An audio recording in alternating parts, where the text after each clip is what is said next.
We are fully immersed in our COVID-19 pandemic, struggling with keeping our families, our church, and society healthy, together, and moving forward. To begin, I thought we could look back at previous pandemics, how the pandemics manifested in the arts, and take a glimpse at Bach and his cantata number 25, which will be our first recorded and streamed concert. The specters of disease, pandemic, and death have been with us since life emerged on this planet. And since we got around to discovering music, Homo sapiens, and perhaps even Neanderthals, whose numbers were probably drastically culled by disease, began reacting to these periods of widespread sickness with stories, pictures, art, music, song, and of course later, media reports. The first recorded pandemic hit the people of Athens between 429 and 426 BC. No one knew why, other than the gods must have been displeased with humankind. We still don't know what caused the death of up to 100,000 Athenians. Was it typhus? Was it fever, typhoid fever, some sort of viral hemorrhagic disease? But it did leave an unusual mark on the city. Those were the peak years of Greek tragedy, a form of theater that had tremendous influence on both ancient Rome a few centuries later, and then the Renaissance more than 1,000 years in the future. In other words, from disease came great art. Jumping forward to the Renaissance, which began in Florence around 1350, the Black Death killed much of the population in 1348, and perhaps as much as 60% of the population of Europe between 1331 and 1353. Yet, Florence rallied, becoming a flashpoint of intellectual and artistic evolution that was felt for centuries. Meanwhile, the hot musical genre of the time was called, in English translation, pestilential music. It was a series of compositions inspired by the rampant illness. Some believed that music could be medicine, while critics were sure that it was a moral poison that made it easier for disease to take hold. They averred that God apparently didn't like popular songs, so anyone singing such ditties could expect to be struck down. Moving forward 2 centuries, a man named Niccolò Massa was an Italian anatomist who wrote an early anatomy text in 1536 in which, among other things, he described the cerebrospinal fluid. Niccolò Massa also prescribed music therapy to prevent getting sick. He said, "It is especially advantageous to listen to songs and lovely instrumental music, and to play now and then, and to sing with a quiet, harmonious voice." In other words, stay positive by chilling out with some music, and Massa did it before Spotify and mobile phones and AirPods. As we have heard over and over the past few months, the 1918 influenza pandemic was the most severe pandemic in recent history. It spread worldwide during 1918 and 1919. In the United States, it was first identified in military personnel serving in World War I in the spring of 1918. It is estimated that about 500 million people, or 1/3 of the world's population then, became infected with this virus. The number of deaths was estimated to be at least 50 million worldwide, with 675,000 occurring in the United States. It was much worse than COVID-19. And now COVID-19, the coronavirus. The last time I checked, there were over 500 coronavirus-related songs on Spotify. You might call it pandemic pop. All of these have been written in the last couple of months.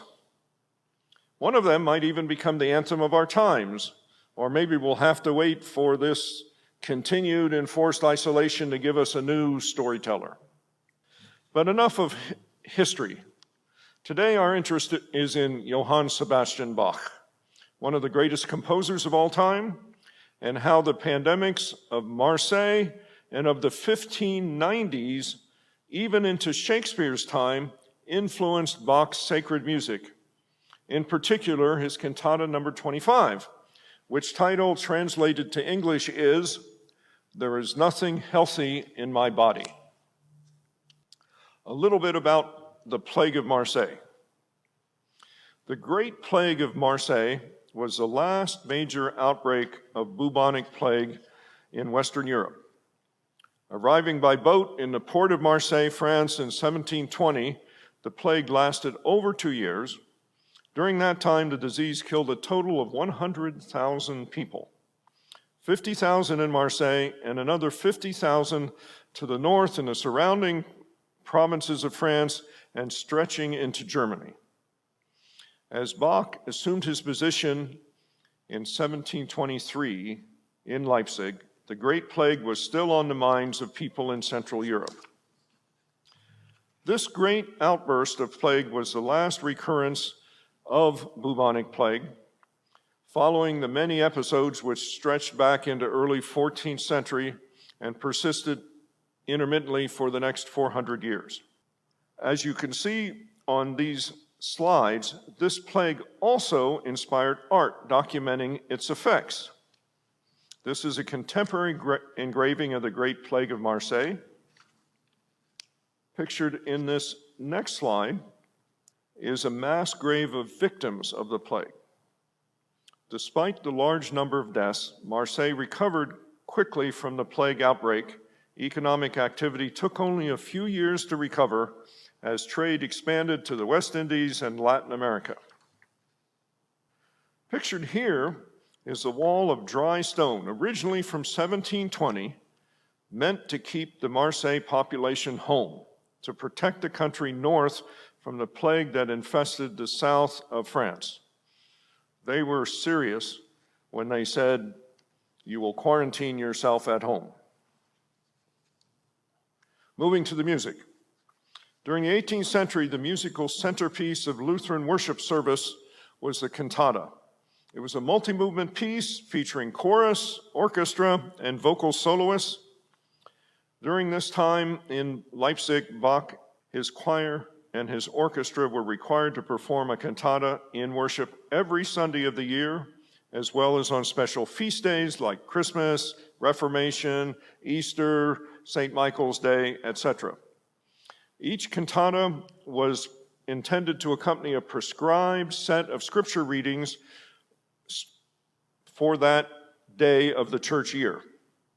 In total, Bach composed over 200 cantatas during his time in Leipzig, as well as a number of other pieces, his Magnificat, St. Matthew Passion, St. John Passion, etc. His wife, Anna Magdalena, and his older children assisted him in copying out the parts. Bach would write a handwritten score and pass it to his family, who were the copyists for him, making the parts for the chorus and the orchestra, etc. As we do with our worship music here at LCPC today, Bach always tied the subject matter of his cantatas to the scripture and sermon theme of the day. In addition, when appropriate, Bach also brought into his cantatas contemporary themes and events. As a result, Bach composed Cantata 25 in 1723 in his third month as music director in Leipzig for the 14th century Sunday after Trinity. The prescribed readings for the Sunday were from the Epistle to the Galatians, Paul's teaching on the works of the flesh and fruit of the Spirit, and from the Gospel of Luke, the cleansing of the 10 lepers from Luke 17. The format of these early cantatas generally assumed a beginning first movement with a large chorus, often based upon a psalm verse, followed by various arias and recitatives that were commentary on the biblical verse. Bach's cantatas employed his choir, consisting of boys on the soprano and alto parts and men on the tenor and bass parts, accompanied by varying orchestral forces based upon the style of the music that he had written. Bach typically ended his cantatas with a simple four-voice chorale, which was sung not only by his choir, but also by the congregation, who joined with his choir and orchestra. And essentially, it was a hymn. Bach often conflated the scripture readings and current events. In case of Cantata 25, he put together spiritual and physical disease and brought in the recent Marseille epidemic into the text for Cantata 25. The title of the cantata is "There is Nothing Healthy in My Body." He wrote it, as I mentioned, just a year after the Great Plague of Marseille, although the plague, of course, was still on the minds of people and everybody was looking over their shoulders as to when the next would come. Bach's text talks of the world as a hospital, children laid low with sickness.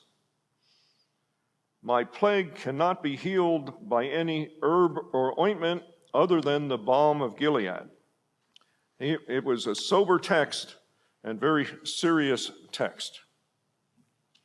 The Cantata 25 was premiered August 29, 1723, at the early service of St. Thomas Church, and was presented before the sermon on the gospel by a pastor named Christian Weise. A copy of the sermon has not survived, however, the music certainly has. I don't know what that says about the balance between sermons and music. The cantata text, which Bach adapted, was written by Johann Jacob Rambach and had been published 1720, only 3 years before.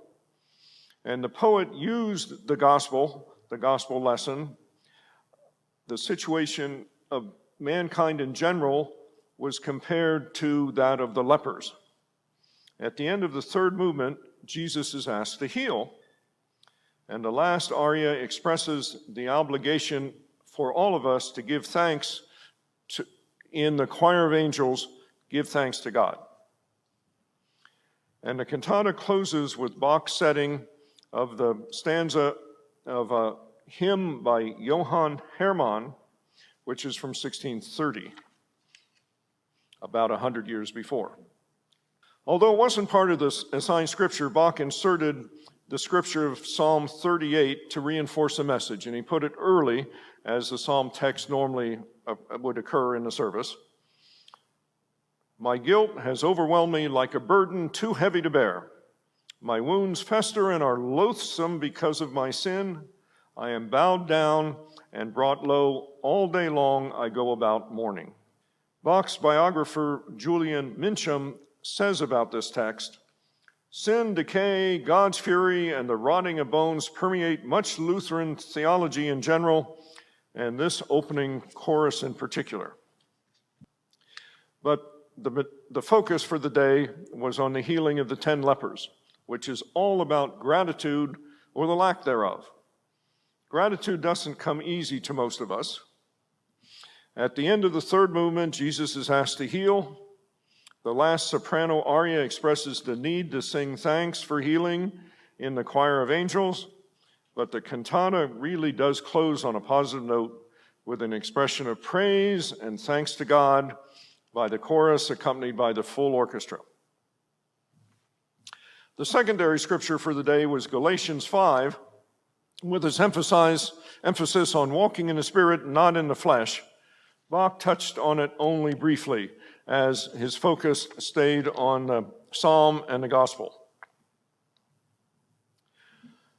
This image from the original design of St. Thomas is what I imagine the church must have looked like during the Marseille pandemic. As the disease expanded beyond Marseille and into southern France and threatened in Germany, it seemed like they were truly practicing social distancing. And now finally we turn to the music. The first movement of Cantata 25 is a very special movement. Bach's musical forces consist of 3 equal parts, each comprising 4 voices. So it's a 4-voice, 4-part choir, soprano, alto, tenor, bass, as usual. a 4-part ensemble of strings and woodwinds, and a 4-part brass section. And when they all play together, Bach's music produces 12-part counterpoint, quite complicated to learn and perform, but full and luscious. The use of 4-part brass, in this case 1 cornet he called, cornet/trumpet, plus 3 trombones, is quite unusual. The trombone had not yet become an accepted part of the standard orchestral force, and Bach was maybe as much as 100 years ahead of his time, because after Bach came Haydn and Mozart, neither of whom wrote for trombone. It wasn't until Beethoven came along the trombone became a major orchestral instrument. Furthermore, in this case, the brass quartet plays an entirely different chorale tune in counterpoint over the strings and the choir. The name of this chorale is Herzlich tut mich verlangen. It's a spiritual song for the dying. The title, translated in English, means I desire dearly a blessed end, and it was written during another plague, the plague of 1599, over a century before. Interesting that Bach had studied this, knew history, and brought life to the people of his day, the lessons of people 100 years and more before. But interesting for us, the tune for this chorale was later adapted to the text, O Sacred Head Now Wounded, which is how we recognize it today. In fact, we sing this text and with this tune on Good Friday every year. And I'd like to demonstrate that for you right now. We'll have our trombones accompanied with our flutes play this chorale tune, so as we do the first movement of the cantata, you can listen for it.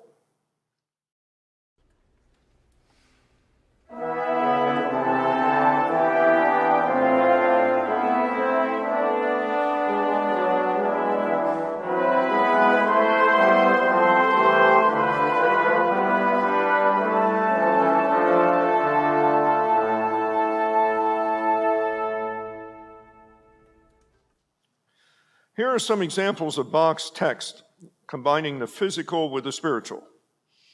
In the first movement, which is a chorus, Bach says, "There's nothing healthy in my body before your threats, and no peace in my bones in the face of my sins."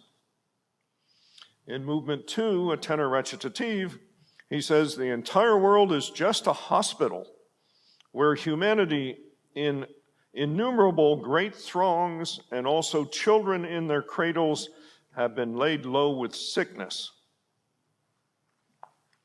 In movement 3, which is a bass aria, Bach's text is, "Ah, from where shall I, a wretch, receive counsel?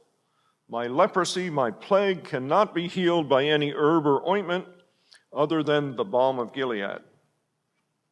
You, my doctor, Lord Jesus, alone know the best cure for the soul." And jumping to the last movement, Bach finally brings relief.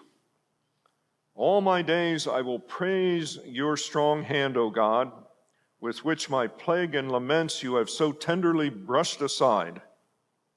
Not only in my mortal days shall your fame be spread abroad, I will also make it manifest hereafter and praise you eternally there."